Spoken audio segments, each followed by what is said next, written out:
저는 오늘 말씀을 통해서 심령이 가난한 자는 복이 있다라는 말씀을 여러분들에게 전하기를 원합니다. 조금 전에 여러분 우리 광고 시간에 새해 복 많이 받으세요 하고 옆 사람하고 이렇게 인사하셨잖아요. 얼굴들 보시니까 어떠세요? 와, 권사님 얼굴 환해지셨다. 집사님 얼굴 너무 좋다. 여러분 그렇게 보일지는 모르지만 사실은 여기 앉아있는 우리 모두가 다 정상이 아닙니다. 사실은 남에게 이야기 못할 고민들과 상처들이 다 있는 것이죠. 여러분들이 밖에 나가서 또 인스타그램이나 또 아니면 페이스북이나 이런 거 보면 막 사람들이 막 사진 막 멋지게 탁 찍고 맛있는 거 먹은 특히 청년들이나 젊은 세대일수록 그런 것들을 인스타그램에다 많이 올립니다. 그런 거 보면 야, 저 사람들은 정말 잘 살아가고 있는 것 같은데 왜 나만 이렇게 힘들고 어렵게 살아가는 걸까? 그런 생각이 드시잖아요. 그렇지 않아요. 그 사람들은 그런 모습만 올리는 거지 사실은 모든 100%의 사람들이 각자 다 개인적인 고민과 갈등과 어려움들을 가지고 속이 병들어서 살고 있는 것이 현대인들의 모습이라고 하는 것입니다.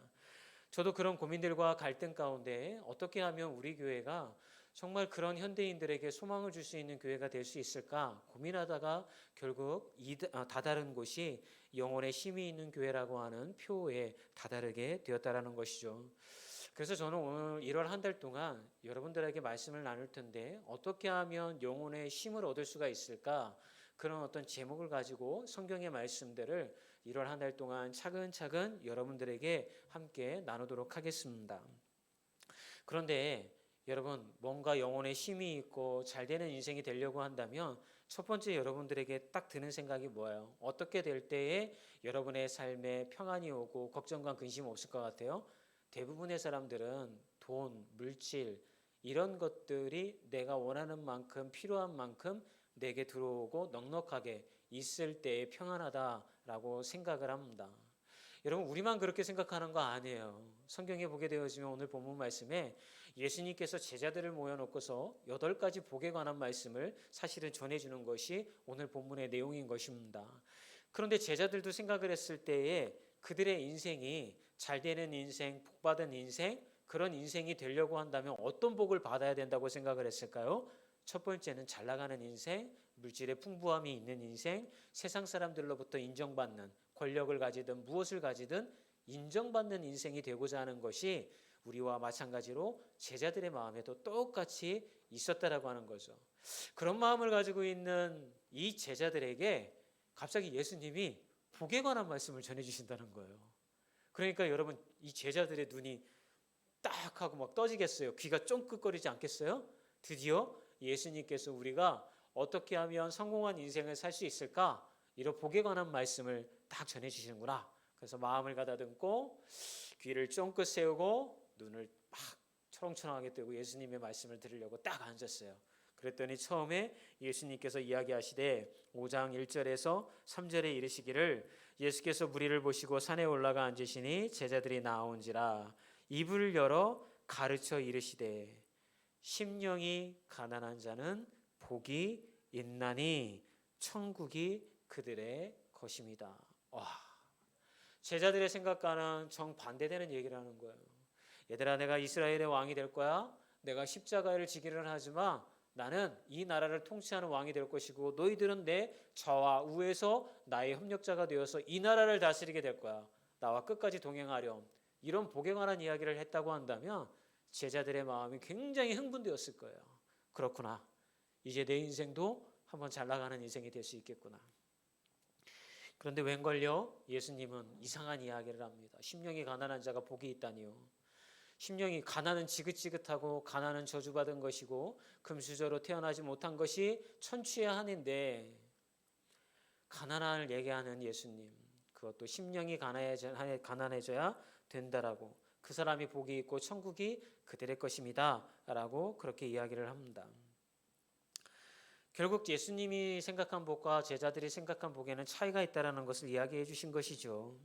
예수님은 영혼에 관심을 두고서 이야기를 시작하셨건만 제자들은 자신들의 삶에 애착이 더 강했던 것입니다. 그러므로 저는 오늘 말씀을 통해서 우리가 집중해서 들어가야 할 내용은 결국 영혼의 힘을 얻으려면 영혼이 주님 안에서 어떻게 평안을 얻을 수 있는지를 알아채는 것이 중요합니다. 여러분 다시 한번 말씀드립니다. 교회에 나온다고 평안이 있지 않습니다. 여러분들이 주일날 교회에 몸이 와 있다고 해서 여러분의 영혼에 힘을 얻는다고 생각하시면 안 됩니다. 그래서 오늘 이 말씀을 통해서 하나씩 하나씩 짚고 넘어갈 텐데 그것이 여러분 심령 안에서 이것이 사골국 우려내듯이 아주 그냥 깊이 묵상하셔서 여러분 그 주님이 주시는 영양분으로 또 여러분들이 영혼의 힘을 얻었으면 좋겠습니다. 근데 예수님이 얘기한 게 뭐예요? 영혼의 힘을 얻으려면 심령이 가난해져야 된다고 그래요. 그렇다면 우리는 질문을 이렇게 할 수가 있죠. 심령이 가난하다라는 게 결국 마음이 가난해져야 된다라고 하는 건데 그런 의미가 예수님은 어떤 의미를 가지고 이야기하신 걸까? 첫 번째는 하나님이 나와 함께 하심을 깨닫는 것입니다.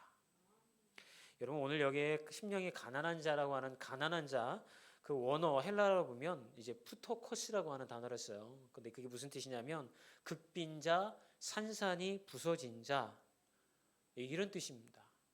그러니까 결국 심령, 마음이 가난한 자는 어떤 사람들이냐면 마음이 다 무너진 자들인 거예요. 그 무너지는 게 어느 정도로 무너지냐면 산산조각이 나와가지고서 완전히 바닥을 기고 있는 아무런 소망도 없고 내가 어떻게 살아야 할지도 모르겠고 에너지도 없고 무기력하고 사방이 꽉꽉 막혀가지고서 내가 어떻게 살아야 할지 모를 정도로 자살만 생각할 정도로 그렇게 힘이 드는 인생을 살고 있는 사람이 심령이 가난한 자다라고 그렇게 표현할 수가 있는 거죠. 그러면 도대체 목사님 그 정도로 저주받은 인생처럼 보이고 삶에 소망이 없는 사람이 도대체 복이 있다라고 하는 이유가 예수님은 어떤 의미로 그렇게 이야기를 하셨을까요? 근데 이렇게 내 자아가 산산이 부서지고 완전히 아무것도 할 수 없는 존재라고 하는 것을 깨닫게 되었을 때에 믿음의 신자들에게 나타나는 증상이 있어요. 그 증상이 뭐냐면 나는 아무것도 할 수 없지만 그 순간에도 하나님이 나와 함께하고 계시는가를 그 순간에 알아차리게 된다는 거예요. 참 이게 참 그 이상하기도 하지만 재미있기도 하고 참 특이하다라고 하는 거죠. 창세기 28장 우리 밖에 누가 오셨는데 한번 창세기 28장 우리 16절의 말씀을 함께 우리 읽어볼까요? 시작. 야곱이 잠이 깨어 이르되 여호와께서 과연 여기 계시거늘 내가 알지 못하였도다. 이게 무슨 내용이냐면요. 야곱이 이제 형 에서하고 얘가 이제 복 갈아채기로 인한 갈등이 있었잖아요. 그러니까 엄마가 너 외삼촌 댁에 가가지고 이따 와라 해서 이제 야곱이 도망을 가는 그런 선상에 놓여져 있었던 것이죠. 그런데 이 도망가는 야곱의 마음이 어땠을까요? 비록 엄마가 시키는 대로 형 에서의 장자의 복을 가로채기는 했지만 아버지 집을 떠나 어머니 집을 떠나 그 먼 길을 가는 이 야곱의 마음은 완전히 무너져 내려져 있는 거죠. 아무도 자기와 함께하고 있지 않는 것 같고 나의 인생은 앞으로 어떻게 될까? 그에게는 희망이 남아있지 않았다는 것입니다. 그러다가 해가 져서 지쳐서 그냥 노숙을 한 거죠. 길거리에서 돌베개 돌을 하나 갖다 놓고 베개를 삼아서 잠이 들었는데 거기서 하나님을 만나게 되는 거죠. 여러분 이 야곱의 모습을 통하여서 우리가 소망해 볼 수 있는 것, 깨달을 수 있는 건 뭡니까? 야곱은 그 순간에 자기의 심령이 다 무너져 내리고 앞으로 자기의 인생이 어떻게 될지 모를 정도로 두려움에 빠져 있는 그런 인생이 되어져 있을 때에 야곱은 지금 하나님이 나와 함께하고 계시는구나 라고 하는 것에 눈을 뜨게 되었다라고 하는 것입니다. 어떤 목사님이요 실제로 있었던 이제 책에 나왔던 일인데 그 목사님이 자유로로 차를 달리다가 한겨울에 사증 충돌을 당하게 되었다고 그래요. 그런데 불행 중 다행으로 이 4대 차량 운전자 중에 크게 다친 사람이 없었다고 합니다. 맨 앞차가 급브레이크를 밟았는데 그 뒤에 있던 4대가 따라서 급브레이크를 밟았는데 다 사고가 난 거예요. 맨 앞에 급브레이크를 밟았던 차량은 그냥 자기 길을 간 거예요. 그래가지고서 이 4대의 운전자들만 아니 도대체 이 일이 왜 일어났느냐 이렇게 이야기만 하다가 모여보니까 자기들의 실수가 아니었다라고 하는 것이죠. 근데 이때 목사님의 마음이 되게 심란했다라고 하는 거죠. 그날이 하필이면 새로 부임하는 교회에 사택으로 이사를 가는 날이었다는 거예요. 올해가 하필 새로운 교회 부임해서 가는 날 이런 큰 사고를 당하다니 혹시 하나님이 원하시지 않는 길이었나? 아니면 내가 하나님 앞에서 회개해야 할 큰 죄가 있어서 뭔가 깨달으라 하신 건가? 별의별 생각이 다 들 때에 그때에 마음에 급브레이크를 받은 압사에 대한 원망이 가득 생겼다라고 하는 거죠. 아, 정말 오늘 정말 재수가 없구나. 왜 이런 일이 나에게 벌어졌을까? 근데 그렇게 이제 원망 어린 마음으로 운전자들이 모여서 추위에 떨고 있을 즈음에 누군가의 신고로 인해서 경찰이 다가와서 사건 경위를 이제 조사하고 있었어요. 그리고 온갖 불만을 얼굴에 드러내고 있던 목사님과 다른 차량의 운전자들에게 하나님의 음성을 이 경찰이 들려주기 시작을 합니다. 다행인 줄 아세요. 자이로에서 연쇄 충돌 사고가 나면 최하가 중상이에요. 지금까지 자이로에서 사고 나는 거를 내가 많이 봤는데 당신들처럼 두 다리 멀쩡해서 나간 사람 본 적이 없습니다. 이런 얘기를 사건 경위를 조사하던 경찰이 딱 얘기를 했다는 거죠. 목사님은 그 얘기를 듣는 순간에 야, 뒤통수가 망치로 맞은 것처럼 큰 충격에 정신이 번쩍 들었다고 그래요. 원망과 불평이 웬 말인가. 아무 사고 없이 이렇게 내가 있는 것만으로도 나는 정말 굉장히 운이 좋구나 이런 생각이 들었다는 것입니다. 그러면서 하나님 앞에 연거푸 감사하는 거죠. 하나님 살려주셔서 감사합니다. 두 다리 멀쩡하게 해주셔서 감사합니다. 감사합니다. 하나님 아버지 이러면서 이제 찾아왔다라고 하는 것이죠. 여러분, 바로 그 사고가 일어난 상황 속에서 이 목사님은 한 가지를 깨달았다는 것이죠. 평상시에 아침에 눈을 뜨고 하루를 보내고 저녁 시간이 되어서 퇴근하여서 집에 들어오는 것이 자기가 생각은 못했지만 그게 기적이었다라고 하는 거예요. 하나님이 함께 하시지 않았다고 한다면, 하나님이 지켜주시지 아니하였다라고 한다면 그런 일이 일어날 수가 없다라고 생각해 깨달음에 이르게 되었던 것이죠. 여러분, 결국은 고난이 찾아오고 어려움이 찾아가 왔을 때에 우리는 눈을 뜨게 되어지는데 그 눈은 어떤 눈을 뜨게 되어지냐면 기적의 현장에 하나님이 함께 하셨기 때문에 그런 일이 벌어졌구나라고 하는 것을 깨닫게 되어진다라고 하는 것입니다. 여러분, 성도님들 중에 간혹 이렇게 얘기하시는 분이 있어요. 어려움과 고난당하게 되었을 때에 하나님을 찾는 게 염치가 없다. 평상시에 내가 아무 일이 없을 때에는 그냥 하나님 없는 것처럼 막 그렇게 살다가 고난당하고 어려움 당할 때 하나님 찾아와서 하나님 도와주세요. 저 어려움 당하고 있어요. 저에게 힘을 주세요. 라고 이야기하기가 너무나도 어렵다라고 하는 거예요. 그러나 사랑하는 여러분, 우리는 고난이 찾아왔을 때 비로소 하나님이 우리의 눈에 들어오는 줄 믿습니다. 하나님이 우리와 함께 하시기 때문에 우리 안에 있는 성령님께서 우리에게 그런 마음을 주시는 거예요. 너 나를 기도해야 되지 않겠니? 나를 찾아야 되지 않겠니? 라고 사실은 하나님이 그런 마음을 주시는 거예요. 만약 하나님을 완전히 멀리하고 하나님을 찾지 않는 사람들이라고 한다면 고난과 어려움을 당해도 그들의 마음 가운데에는 하나님 앞으로 나아오고자 하는 마음이 들지 않는 거예요. 그런데 고난과 어려움이 여러분 찾아왔을 때에 하나님이 나와 함께하고 계시는구나. 내가 하나님 찾아야겠구나. 하나님 앞에 가서 예배드려야겠구나. 하나님 앞에 기도를 부탁드려야 되겠구나. 이런 마음들이 누가 주시는 마음이라고요? 우리 하나님 아버지가 우리에게 주시는 마음이라고 하는 거예요.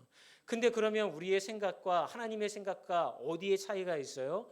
우리는 하나님이 우리와 떨어져 있다고 생각을 하는 거예요. 내가 평상시에 하나님 찾지 않고 기도하지 않고 예배에 나오지 않으면 하나님이 나라 멀리 떨어져 있다고 생각을 하는 거예요. 그러나 성경은 한 번도 우리에게 그런 얘기를 한 적이 없어요. 하나님은 여러분들을 떠난 적이 없으십니다. 사랑하는 여러분, 이것을 꼭 여러분들이 붙들고 가는 하나가 되어지기를 주의 이름으로 축원합니다.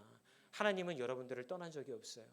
여러분들이 신앙생활을 잘하든 여러분들이 신앙생활을 잘못하든 마치 하나님이 안 계시는 것처럼 여러분들이 방황하고 있는 그 순간에도 하나님은 여러분들과 함께하고 계시다라고 하는 거예요. 그러다가 고난이 찾아오고 어려움이 당했을 때에 여러분의 마음을 똑똑똑 두드리는 거죠. 얘야, 내 앞에 나와야 되지 않겠니? 나에게 기도해야 되지 않겠니? 나를 찾아야 되지 않겠니? 그런 과정들을 통하여서 우리는 하나님이 나와 함께하고 계시다라고 하는 사실을 만나게 되어진다라고 하는 것입니다. 사랑하는 여러분, 영혼의 힘을 얻으려면요, 이걸 놓치지 말아야 되는 거예요. 여러분, 우리가 영혼의 쉼을 얻지 못하는 이유는 세상에서 우리는 다양한 일들을 겪잖아요. 사람과의 관계에서 상처를 받기도 하고, 때로는 물질의 많고 적음으로 인하여서 여러 가지 굴곡 있는 삶을 우리는 살아가게 되어지잖아요. 그러면 세상살이 하면서 우리의 마음 둘 곳이 없는 거죠. 기분이 좋고 마음이 평안할 때에는 모든 것에 걱정 근심이 없을 때이죠. 그러나 인생은 그렇게 흘러가지 않잖아요. 때로는 어렵고 힘들고 또는 우리를 힘들게 만드는 여러 가지 사건들이 벌어지잖아요. 그럴 때에 나와 함께하고 계시는 하나님이 계시다라고 하는 것을 여러분들이 알아차리면 적어도 우리는 내 영혼에 안식할 곳을 발견하게 되어진다는 거죠. 어디에서 안식할 수가 있는 겁니까? 하나님의 품 안에서. 아무도 나를 이해해 주지 못하지만 하나님은 나를 이해해 주세요. 아무도 내 편을 들어주지 않지만 하나님은 내 편을 들어주세요. 나와 함께 아무도 그 길을 걸어가고 있지 않고 내가 잘 될 때에 사람들이 옆에 있는 것 같고 잘 안 될 때는 사람들이 떠났지만 하나님은 이제나 저제나 나와 함께하고 계시다라고 하는 것입니다. 그래서 올 한 해 동안 여러분들이 영혼의 힘을 얻기를 원하잖아요. 그럼 그거 놓치지 마세요. 하나님이 나를 떠나지 않고 계시는구나. 나와 동행하고 계시는구나. 여전히 나를 붙들고 계시는구나. 그걸 놓치지 아니하면 우리는 내 영혼이 쉴 곳을 발견하고 머물 수 있다라고 하는 것입니다. 그러면 하나님은 왜 이렇게 우리의 마음을 자꾸 낮추시려고 하는 걸까요? 산산이 부서지게끔 만들고 낮춰주시는 이유가 있을까요? 왜 그런 일을 벌어지게끔 열심을 내시는 걸까요? 두 번째는 하나님과의 영적 주파수가 터지게 하기 위함이라고 하는 것입니다. 신명기 8장 2절의 말씀에 보면 이런 말씀이 있습니다. 함께 읽어볼까요? 내 하나님 여호와께서 이 40년 동안에 내게 광야길을 걷게 하신 것을 기억하라. 이는 너를 낮추시며 너를 시험하사 내 마음이 어떠한지 그 명령을 지키는지 지키지 않는지 알려 하심이라. 하나님이 백성들을 애굽에서 데리고 나와서 이들에게 복이 되어진다라고 하는 가나안 땅을 데리고 가시기 전에 40년 동안 광야에서 훈련시키잖아요. 근데 뭐 훈련시키실 거라고 생각을 했어요? 우리가 흔히 이제 생각할 때 뭐 40년이니까 저는 광야 1학년입니다. 뭐 2학년입니다. 뭐 이렇게 얘기하기도 하는데 이 40년 동안 하나님이 도대체 이 백성에게 뭐 훈련을 제대로 시켜야지만 가나안 땅에 들어가서도 하나님의 백성으로 살 수 있을 것 같다 생각하셔서 집중해서 훈련시킨 게 있어요. 그게 뭘까요?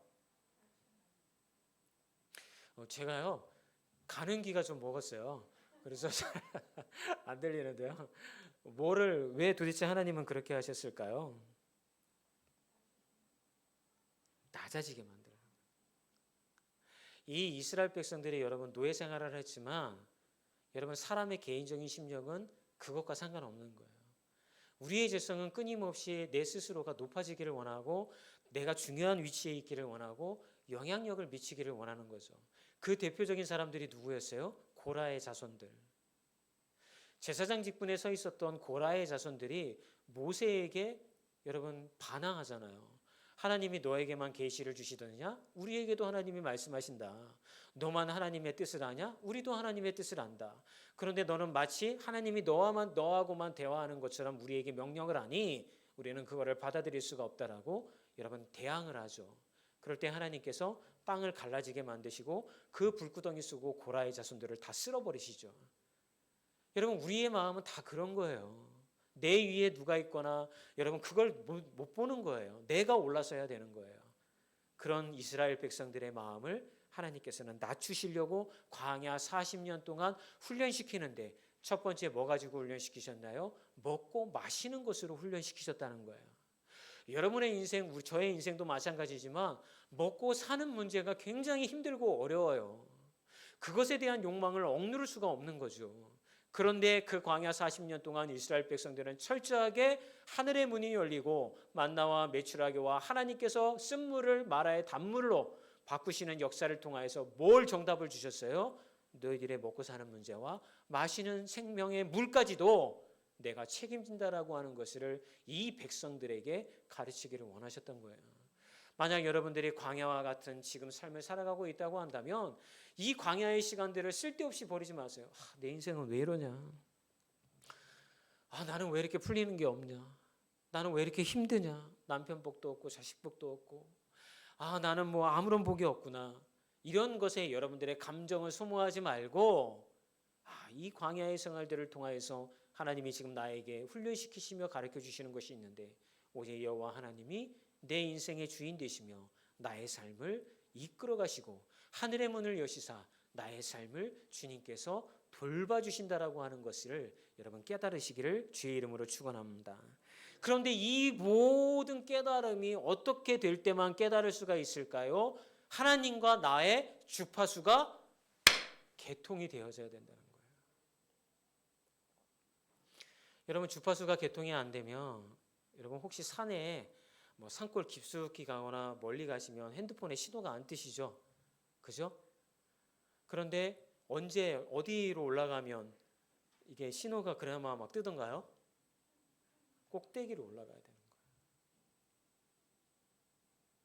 여러분들이 밑에 있으면 여러분의 영적 수위가 밑에 있으면 아무리 여러분 하나님과 통화하려고 해도 안 되는 거죠.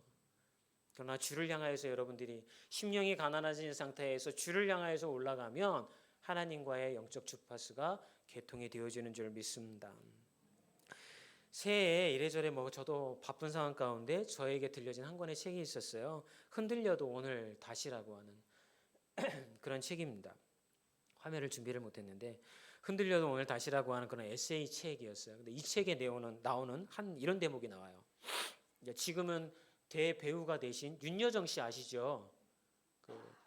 그 윤씨 거기도 나오고 하여튼 그 가수 조영남하고 옛날에 결혼했다가 이혼하고 이제 아마 젊은 사람들은 잘 모를 거예요. 이제 75 되셨나 6 되셨나 아마 그분이. 근데 그 윤여정 씨가 어느 한 TV 프로그램에 나왔을 때의 일입니다. 이제 사회자가 이렇게 질문을 합니다.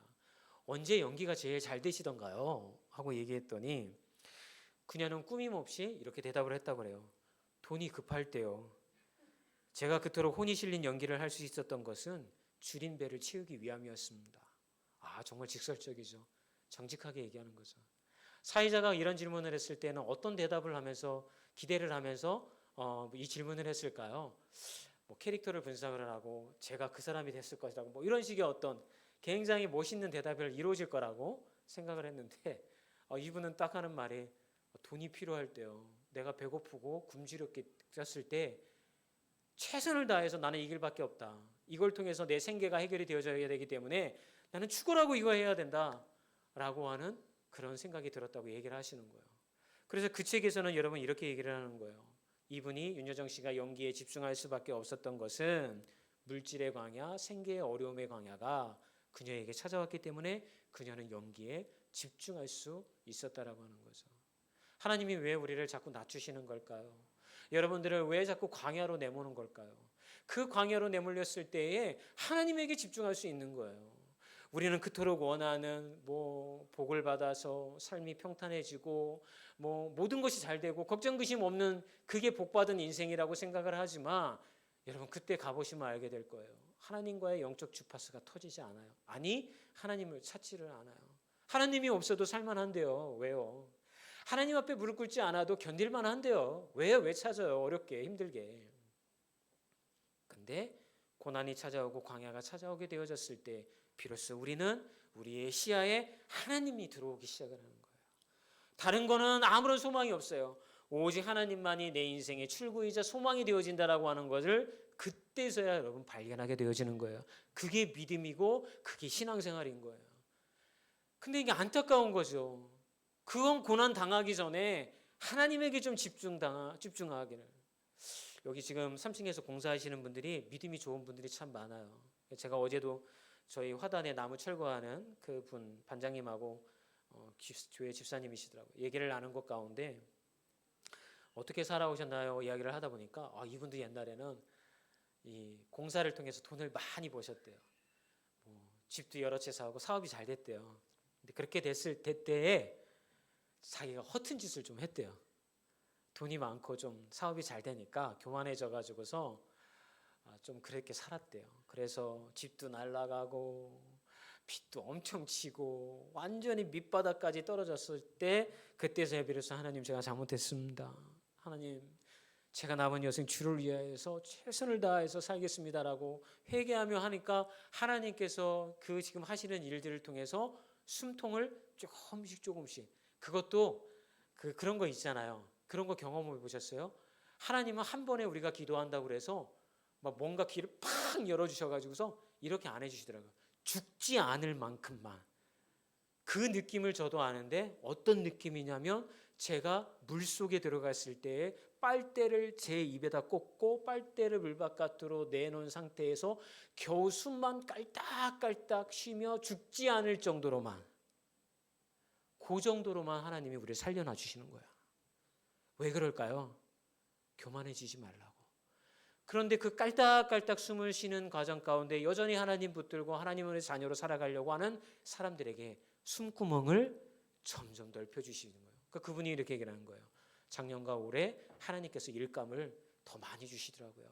그래서 지금은 더 조금 나아진 삶을 살고 있습니다. 그런데 그 나아진 삶을 통하여서 이런 고백을 하게 되는 거예요. 교회 공사를 많이 하게 되어 갔는데 어려운 목사님들이 너무 많다는 거예요. 교회가. 그래서 공사하러 갔다가 오히려 돈 받지도 못하고 자기가 헌금하고 이렇게 목사님에게 주고 오기도 하고, 여보 우리 가족끼리 회식 한번 하는 거 하지 말고 이 돈 우리 선교사님한테 뭐 5만 원, 10만 원 이거 보냅시다. 한 달에 밥 가족끼리 회식하는 거 한 번만 줄이면 보낼 수 있는 거잖아. 이렇게 아내에게 또 이야기하고 이러면서 그의 지경을 넓혀가고 있다라는 얘기를 어제 제가 들었어요. 참 귀한 간증이라고 저는 생각을 합니다. 사랑하는 여러분, 이분이 잘 나갈 때는 하나님에게 집중하지 못했죠. 그러나 그의 삶에 고난이 찾아오게 되어지니까 그때서야 비로소 하나님과의 영적 주파수가 터지고 하나님이 자신에게 원하시는 삶이 그의 마음 가운데 찾아들게 되었다라고 하는 것입니다. 여러분, 연전히 여러분의 삶 가운데 기도에 몰입했던 순간을 생각해 보면 여러분들이 벼랑 끝에 서 있을 때였습니다. 결단코 여러분들이 배불렀을 때 하나님에게 몰입하지 않았습니다. 여러분의 마음이 광야 같을 때 다 말라버렸던 눈물샘이 터져 하나님 앞에 폭포수같이 눈물 흘리며 기도했던 적을 기억을 하실 것입니다. 유대인들에게는 이 광야 40년, 광야가 하나님의 말씀이 임하는 장소였고 그분의 세미한 음성을 들을 수 있는 최적의 환경이었습니다. 하나님의 영적 주파수가 달 터지는 곳, 바로 그곳은 심령이 가난한 자들의 마음이라고 하는 것입니다.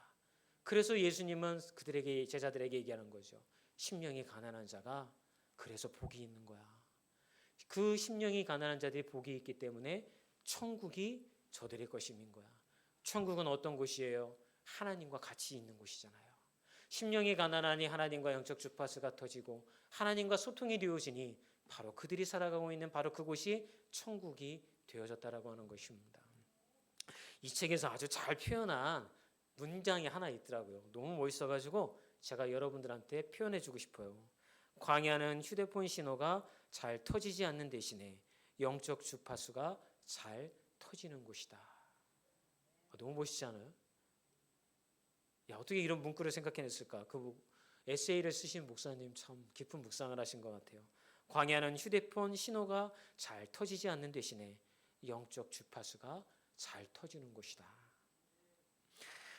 제가 예전에 사역을 하면서 이렇게 수련회를 가면 공동체 훈련을 많이 했습니다. 전에도 한번 말씀을 드렸던 것 같은데 수련회 가서 그러면 이제 조별로 서로 알아가는 시간들을 갖잖아요. 그럼 첫 번째 하는 게 있어요. 인생 그래프 그리기. 인생과 신앙 그래프. A4 용지를 옆으로 놓고 가운데다 줄을 하나 쫙 긋습니다. 그리고 위에는 인생의 그래프를 그리고 아래는 신앙의 그래프를 그립니다. 그러면 태어나서부터 예를 들어서 내가 70살이라고 한다면 70살까지 살아오면서 인생에 벌어진 사건들이 있을 거예요. 내가 행복했던 때, 내가 불행했던 때. 그러면 그 아주 불행했을 때에는 중간에 선거에 거의 근접해서 점을 찍고, 내가 15살 때 예를 들어서 나 정말 불행했다 그럼 거기다가, 나 뭐 20살 때 정말 행복했다 그러면 20살 위에다가 맨 위에다가 점을 찍는. 그리고 나중에 그 선을 그어보는 거예요. 그럼 어떻게 됐어요? 그래프가 오르락 내리락 했겠죠. 그게 끝나고 나면 그 밑에다가 신앙 그래프를 그려보래요. 내가 신앙이 제일 좋았을 때에, 신앙이 제일 안 좋았을 때, 그것도 뭐 이래 오르락 내리락 하죠. 근데 나중에 그려놓고 딱 보면 내가 제일 행복했다고 느꼈을 때가 내 신앙은 가장 밑바닥이었고, 내가 가장 불행하다고 느꼈을 때가 나의 신앙은 가장 위에 올라 있다라는 게 그 공동체 훈련에 참여했던 모든 사람들에게 나타나는 공통적인 인생의 모습이었다라고 하는 거예요.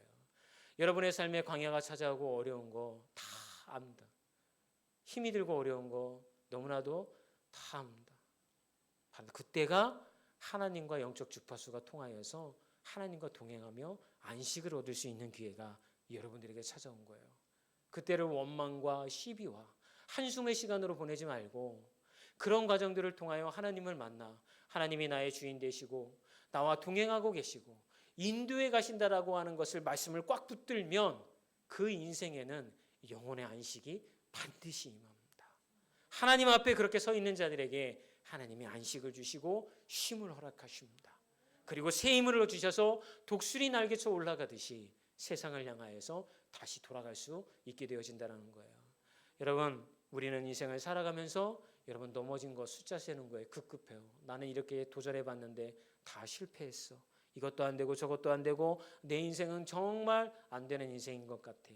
그런데 하나님은 도전하는 인생보다 다시 일어서는 숫자를 세신 분이에요.